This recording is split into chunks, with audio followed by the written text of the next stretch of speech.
تعرض الدكتور حسام موافي أستاذ الحالات الحرجة بطب قصر العيني لهجوم كبير من جمهور السوشيال ميديا ومن أوساط مختلفة طبية وإعلامية بسبب انتشار صورة له وهو يقبل يد النائب البرلماني ورجل الأعمال المصري محمد أبو العينين. هنلاقي الدكتور خالد منتصر علق على المشهد وقال: كنت أتمنى ألا أرى هذا المشهد المخزي في حياتي. أما الإعلامي تامر أمين في برنامجه على النهار قال: الدكتور حسام موافي يمثل قيمة العلم، محمد أبو العينين يمثل المال، العلم يقبل المال. ما ينفعش الآية تنعكس، المال المفروض يكون في خدمة العلم.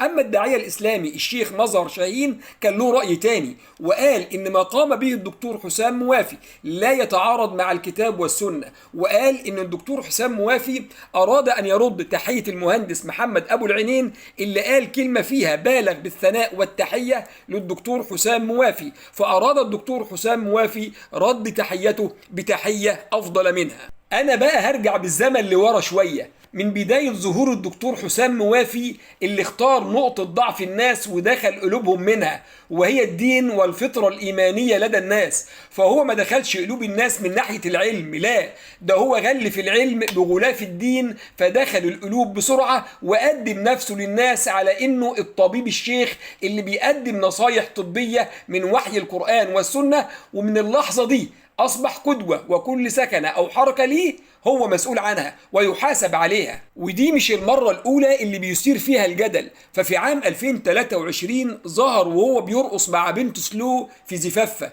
المشكلة بقى ما كانتش في الرقصة، المشكلة كانت في فستان بنته المكشوف اللي تعتبر بالبلدي كده لابسة من غير هدوم. أنا مش مع وجهة النظر اللي بتقول دي حياته الشخصية وهو حر فيها. فلو افترضنا جدلا إن العروسة اللي كانت لابسة فستان مكشوف هي بنت الدكتور أحمد زويل الله يرحمه، وهو اللي كان بيرقص معاها سلو، اعتقد ان ما كانش هيحصل له الضجه دي، لانه ما دخلش للناس من زاويه الدين، لكنه دخل قلوبهم من زاويه العلم، وبالتالي في حياته هو حر فيها. وفي النهايه ربنا اعلم بالنوايا. لو الحلقه عجبتكم لايك وشير واشتراك في القناه. تحياتي والسلام عليكم ورحمه الله وبركاته.